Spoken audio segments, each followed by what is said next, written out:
Saja program salah satu program prioritas pemerintah yang akhirnya diluncurkan yaitu adalah Kopdes Merah Putih.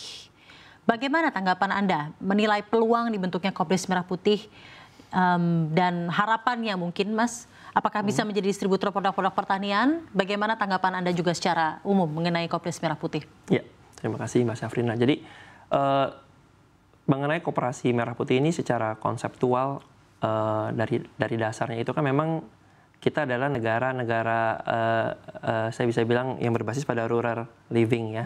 Jadi memang semangat koperasi itu suatu semangat yang saya bisa katakan sangat cocok, sangat ideal diimplementasikan dengan kondisi saat ini. Balik lagi, fokus yang diberikan oleh pemerintah saat ini kepada pendirian Koperasi Merah Putih ini adalah bagaimana mereka bisa membantu secara komprehensif ya perekonomian di tingkat perdesaan, mulai dari penyediaan jalur distribusi sembako, lalu penyimpanan, ya cold storage, sampai disediakan farmasi dan juga klinik. Yeah. Jadi kita tidak melihat Koperasi Merah Putih ini hanya berfokus pada sisi agrarianya saja. Nah, kalau kita ngomong dari masalah agraria, tentu yang kita harapkan di sana adalah kehadiran atau presence daripada institusi ya yang dibentuk saat ini yaitu koperasi untuk membantu petani-petani yang ada di daerah setempat. Ya. Tentu tadi yang saya sampaikan sebelumnya salah satu tantangan yang kita hadapi selama ini adalah aksesibilitas terhadap kualitas input barang-barang pupuk, barang-barang pestisida, alat-alat pertanian yang dibutuhkan oleh petani.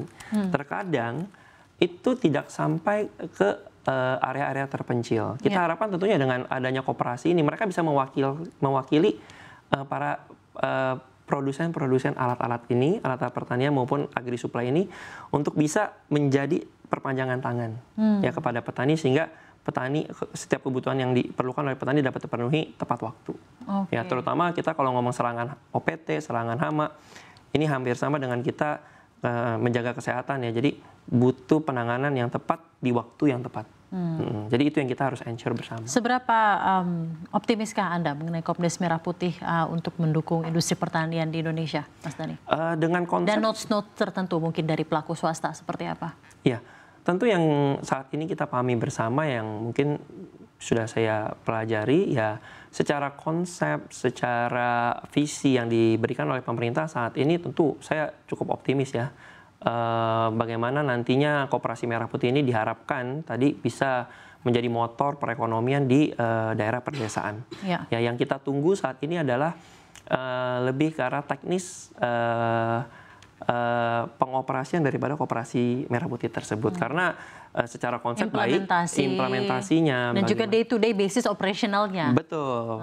Payung hukum yang menaunginya, organisasi-organisasi yang harus dibentuk. Nah, itu mungkin yang menjadi challenge ke depannya menurut saya. Sekarang kita kembali kepada pertanyaan yang syarat inovasi dan juga teknologi, Mas. Ya. Untuk alat pertanian, bagaimana DGWG melihat peluang untuk mengembangkan teknologi sprayer tapi berbasis AI atau sprayer dengan penggunaan drone? Seperti apa tanggapan Anda?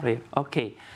Jadi kalau AI yang kita tahu, yang kita aware sudah terjadi seperti tadi Mbak Syafrina bilang di negara-negara maju tentunya ada beberapa fungsi. Yang pertama ada precision farming, lalu ada autonomous farming, ya, dan yang ketiga ada predictive analysis. Jadi kalau kita berbicara mengenai sprayer, dia letaknya ada di precision farming. Artinya apa?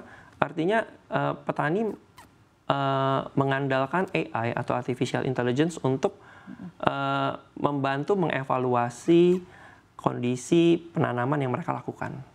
Apakah tingkat pH tanah yang ada cukup? Apakah ada serangan-serangan OPT atau serangan-serangan hama yang harus diantisipasi? Itu semua akan di-rely kepada AI itu sendiri. Nah, penggunaan drone sendiri, tadi balik lagi Bu Syafrina. Kalau kita lihat drone ini kan penyemprotannya dari atas ke bawah. Ya. Sehingga ada efek angin di sana yang harus kita perhitungkan. Di mana tadi kalau kita bilang kepemilikan lahan petani Indonesia itu kan cenderung kecil.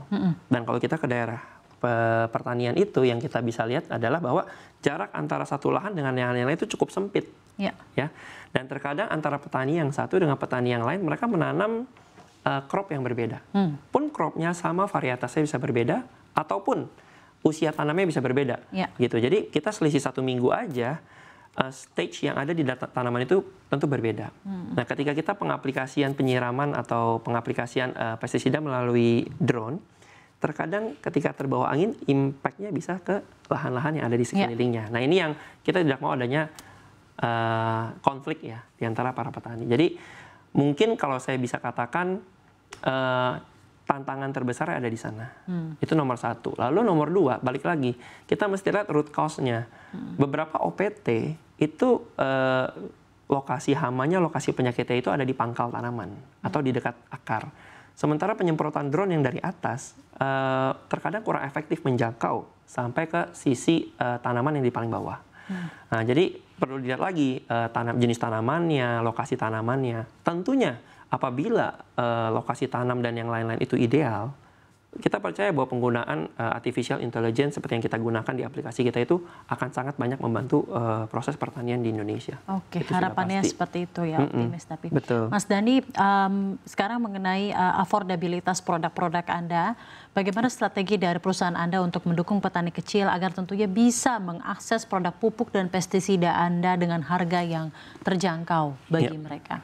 Apakah dari sisi distribusi, ataukah dari segi kemasan, ataukah dari inovasi produk Anda yang lain seperti apa? Ya, tentu nomor 1 dari sisi produk ya. Dari sisi produk itu kita berusaha tadi ya secara kontinu kita melakukan research, kita melakukan pengembangan untuk kita bisa mendapatkan suatu produk dengan tingkat efikasi atau efektivitas yang lebih baik lagi. Artinya apa? Artinya kita harapkan kita bisa membantu petani untuk menekan biaya tanam dan menghasilkan margin yang lebih sehat untuk mendukung kehidupan mereka. Itu kita lakukan secara kontinu. Dari sisi programnya, dari sisi produknya pertama, lalu dari segi metode penanamannya. Terkadang juga kita membantu petani dalam arti, oh Pak, pengaplikasiannya 14 hari dari usia tanam lebih baik daripada 21 hari dari usia tanam. Ini yang kita terus kembangkan, dan apabila kita ketemu jawabannya, kita akan langsung memberikan penyuluhan kepada petani. Itu nomor 1 tentunya. Yang nomor 2 adalah tadi seperti Mbak Syafrina bilang, jalur distribusi ini merupakan tantangan. Di DGWG sendiri kita mempunyai satu lini usaha yang terkhusus berfokus untuk membuka jalur-jalur distribusi baru. Kita punya saat ini kita mengoperasikan saat ini sekitar 100 armada, mulai dari armada kecil sampai armada yang cukup besar. Ya, kenapa kita butuh wide range of armada ini? Karena armada kecil ini tadi yang saya bilang, kita masuk sampai ke pedalaman. Sometimes it's not accessible untuk truk besar ya. Kita butuh mobilitas, kita butuh fleksibilitas sehingga kita menggunakan armada yang relatif lebih kecil. Tugasnya apa? Tugas armada-armada ini adalah mereka harus menjangkau titik terjauh. Mereka harus mencari, mereka harus bisa mencapai petani-petani yang tadinya tadi saya bilang tidak mempunyai akses untuk produk-produk kita. Itu nomor 1. Tapi kita juga perlu secara bersamaan truk-truk yang skalanya lebih besar agar kita dapat economic of value-nya. Ya, sehingga kita bisa menekan angka biaya distribusi dengan skala yang lebih besar. Ya, itu tentu ada beberapa checkpoint yang harus kita lakukan, di mana checkpoint ini untuk truk besar, lalu setelahnya akan diangkut dengan armada yang lebih kecil. Jadi dengan melakukan itu kita harapkan. Jadi supply chain lah intinya ya. Kurang lebih seperti itu, ya.